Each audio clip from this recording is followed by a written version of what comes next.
முதலாவது நாங்க பார்ப்போம் நிருப்பீரணம்னு சொன்னா என்னன்னு சொல்லி பார்ப்போம். நிருப்பீரணம் அதாவது இங்கிலீஷால சொல்லுவாங்க இம்யூனிட்டின்னு சொல்லுவாங்க.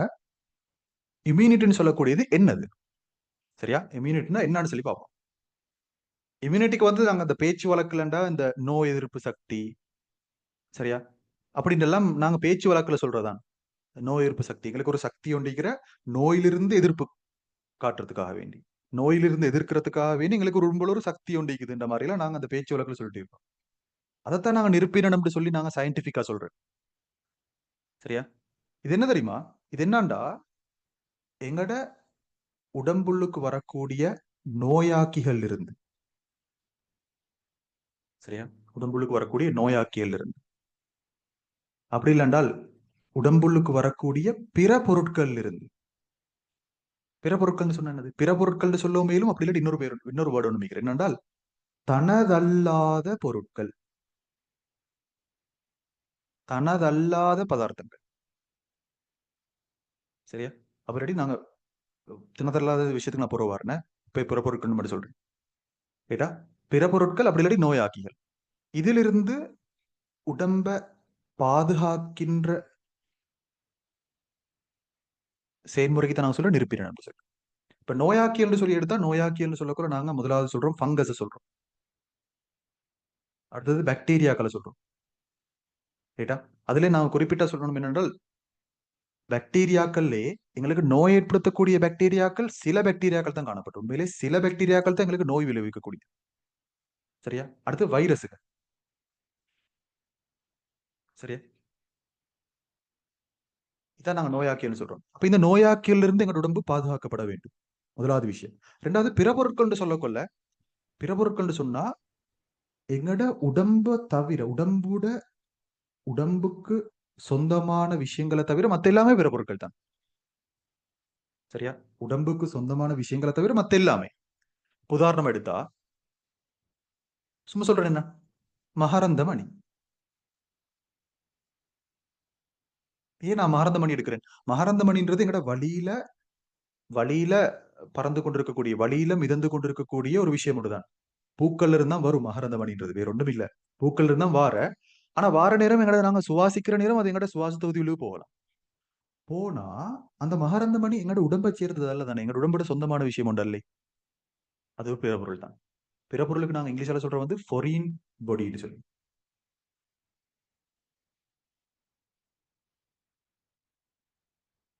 ஃபாரின் பாடிஸ்ன்னு சொல்லுவோம் நாங்க. சரியா? ஃபாரின் பாடின்னு சொன்னா ஃபாரின் சொன்னா வெளியிருந்து வார இல்லையா? வெளிநாட்டாக்கள். வெளிநாட்டாக்கள்னு சொன்னா நாங்க எங்கட உடம்பு பொறுத்தவரையில வெளிநாட்டாக்கள்னு சொல்லி பாக்குறது, பிற பொருட்கள்னு சொல்லி பாக்குறது வந்து எங்கட உடம்புக்கு சொந்தம் இல்லாத மத்த விஷயங்கள் எல்லாமே பிற பொருட்கள் தான். அப்படின்னா அப்ப மகரந்த மணி. இன்னொரு சொல்லவா? இன்னொரு சொல்றேன். மாற்றி நடப்படும் அங்கங்கள் இழையங்கள்.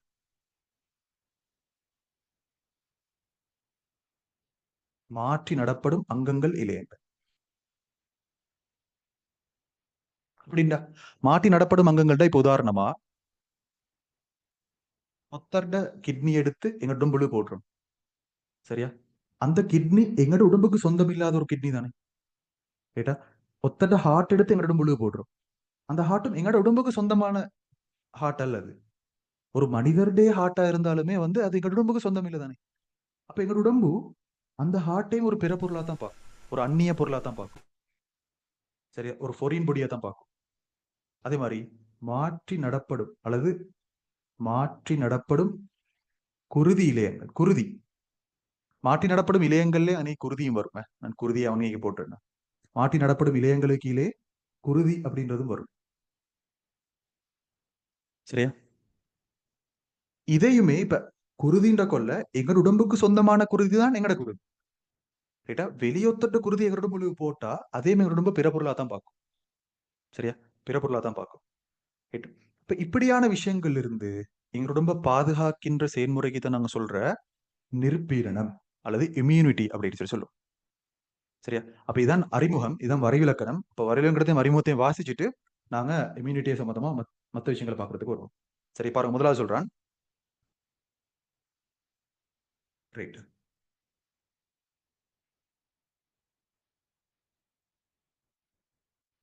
ரைட் பாருங்க. முதலாவது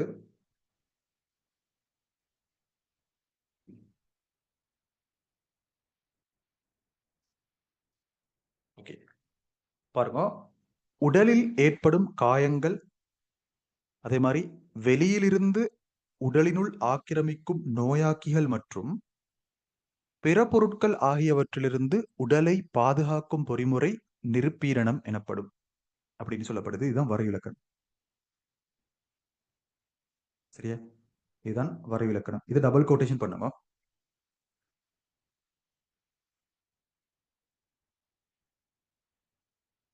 சரியா? அதுல இன்னொரு விஷயம் இன்க்ளூட் பண்ணப்பட்டிருக்குது.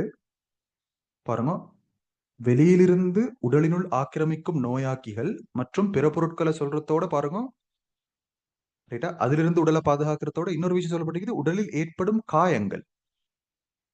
ரைட்டா, அதையும் அங்கனைக்கு இன்க்ளூட் பண்ணப்பட்டிருக்குதா? காயங்கள் இருந்து அதையும் போட்டுக்கொள்ளணும் நான். சரியா? காயங்கள் இருந்து பாதுகாக்கிறது, நோயாக்கிகள் இருந்து பாதுகாக்கிறது, பிற பொருட்கள் இருந்து பாதுகாக்கிறது. சரியா? அப்ப 3 விஷயங்களை, உடலில் ஏற்படும் காயங்கள், நோயாக்கிகள், பிற பொருட்கள், இந்த மூன்றிருந்தும் உடலை பாதுகாக்கிற செயல்முறைக்கு தான், பொறிமுறைக்கு தான் நாங்க சொல்லுவோம் வந்து நிருப்பீரணம் அப்படி சொல்லுவோம். ரைட்டா? அதுல இன்னொரு விஷயம் நான் சொல்லணும் என்னண்டா பிற பொருட்கள் சொல்றது வந்து அவை உயிரங்கிகள் அல்ல. சரியா? உயிரங்கிகள் அல்ல. இப்ப உதாரணமா இந்த ஃபங்கஸ், பாக்டீரியா, வைரசுகள், இதெல்லாமே நாங்க இப்ப வைரசுகளை நாங்க உயிரங்கிகள் சொல்லி பாக்குறல்ல. ஆனா இவங்கள நாங்க சொல்றது வந்து நோயாக்கிகள் சொல்லி. அதாவது ஃபங்கஸுகள்ல சில ஃபங்கஸ்கள் இருக்குது, எங்களுக்கு விதவிதமான நோய்களை ஏற்படுத்தும். சரியா? பாக்டீரியாக்கள் சில இருக்குது, நோய்களை ஏற்படுத்தும் எங்களுக்கு, விதவிதமான நோய்கள். உதாரணமா சில பாக்டீரியாக்கள் இருக்கிற ஒரு பாக்டீரியா ஒன்று இருக்குது, காச நோய் அப்படின்னு ஒரு நோயை ஏற்படுத்தும். சரியா? சில பாக்டீரியாக்கள் இருக்குது நியூமோனியா அப்படின்னு நோய் ஏற்படுத்தக்கூடிய விஷயங்கள். சரியா? வைரசுகள், எல்லா வைரசுகளுமே எங்களுக்கு விதவிதமான நோய்கள் ஏற்படுத்தும். அதாவது நோய் ஏற்படுத்தாத வைரஸ் ஒன்று இல்லை, எல்லா வைரஸுமே நோய் ஏற்படுத்தும். சரியா? வைரசுகள்ல சிலாண்டு போடாம நான் எல்லாம் சொல்லி போட்டிருந்தேன். எல்லாம். பிற பொருட்கள் சொன்னா எங்களுக்கு நோய் ஏற்படுத்துறதில்ல. இப்ப உதாரணமா ஒத்தர்கிட்ட கிட்னி எடுத்து எங்களோட உடம்புல போட்டதுக்கு அந்த கிட்னி எங்களுக்கு நோய் ஏற்படுத்துறல்ல. ரைட்டா? மகரந்தமணியும் நோய் ஏற்படுத்துற ஒரு விஷயம் உண்டல்ல அது. சரியா? ஆனா அதுவும் எங்க உடம்பை பொறுத்தவரையில பிற பொருளா தான் பார்க்கப்படும். பிற பொருளா தான் பார்க்கப்படும். அதிலிருந்து எங்க உடம்பு பாதுகாக்கத்தான் பார்க்கும். எங்க உடம்புல இருக்கக்கூடிய ஒரு தொகுதி ஒன்று இருக்குது, நிருப்பீரண தொகுதி. ரைட்டா?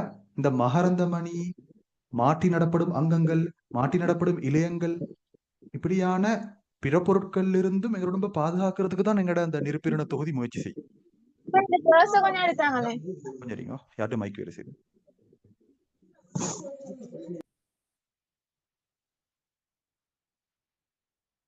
சரியா? அப்ப மகரந்தமணி, மாற்றி நடப்படும் அங்கங்கள், மாற்றி நடப்படும் இழையங்கள், அவை சாதாரண விஷயங்கள், எங்களுக்கு நோய் வரக்கூடிய விஷயங்கள் அல்ல. சரி, சாதாரண விஷயங்கள். ஆனா அதையும் வந்து எங்க உடம்புக்கு சொந்தம் இல்லை தானே. அதிலிருந்து எங்க உடம்பை பாதுகாக்கிறது தான் எங்க நிருப்பீரண தொகுதி முயற்சி செய்யும்.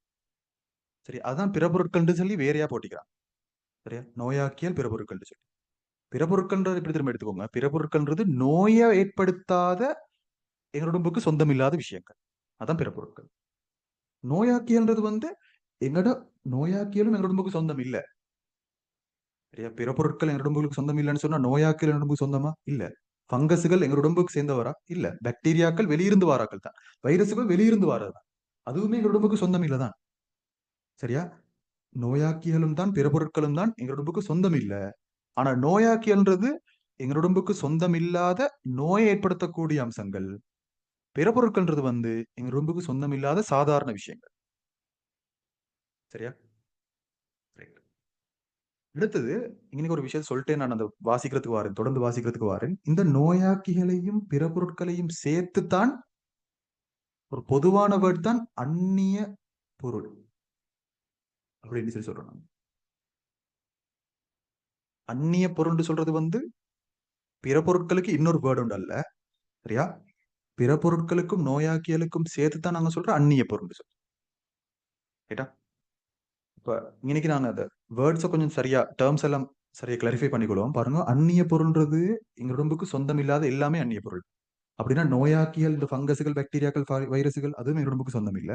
பிற பொருட்கள்னு சொன்னா இந்த மகரந்த மணி, மாற்றி நடப்படும் அங்கங்கள், மாற்றி நடப்படும் இழையங்கள் எல்லாமே வந்து அந்நிய பொருட்கள் தான்.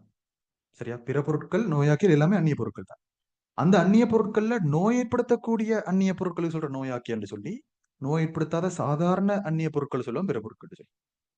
பாருங்கப்ப, முதலாவது காயங்கள், காயங்கள், நோயாக்கிகள், பிற பொருட்கள். இந்த 3 விஷயங்கள்ல இருந்து எங்களோட ரொம்ப பாதுகாக்கக்கூடிய பொறிமுறை தான் நாங்க நெருப்பீரன் அப்படின்னு சொல்லுவோம். அதான் முக்கியமான வரையிலக்கணம். அடுத்து என்ன சொல்றேன்? நோயாக்கிகள் பலவித தொற்று நோய்களை ஏற்படுத்துபவையா? அவையாவன சில பாக்டீரியாக்கள். இந்த சிலன்றதை ஹைலைட் பண்ணுங்க போல. சிலன்றதை ஹைலைட் பண்ணுங்க. வைரசுகள், ஃபங்கஸுகள் ஆகும். ஃபங்கஸுகள்ல எல்லா ஃபங்கஸும் நோய் ஏற்படுத்தாது. ஆனா வைரஸ்களுக்கு போட்டுக்கோங்க, எல்லா வைரஸும் நோய் ஏற்படுத்தும்.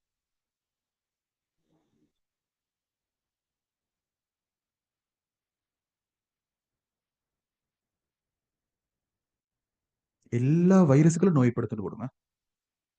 இது முன்னால மைக்ரோபயாலஜில வாரதுதான், இப்பயே போட்டுக்கோங்க. எல்லா வைரஸ்களும் நோய் ஏற்படுத்தும். அடுத்து என்ன சொல்றேன்? மகரந்த மணிகளில் உள்ள இரசாயன கூறுகள். உண்மையிலே மகரந்த மணி அல்ல, எங்களுக்கு அது பிற பொருட்களா பார்க்கப்படுற மகரந்த மணி ஆக்கப்பட்ட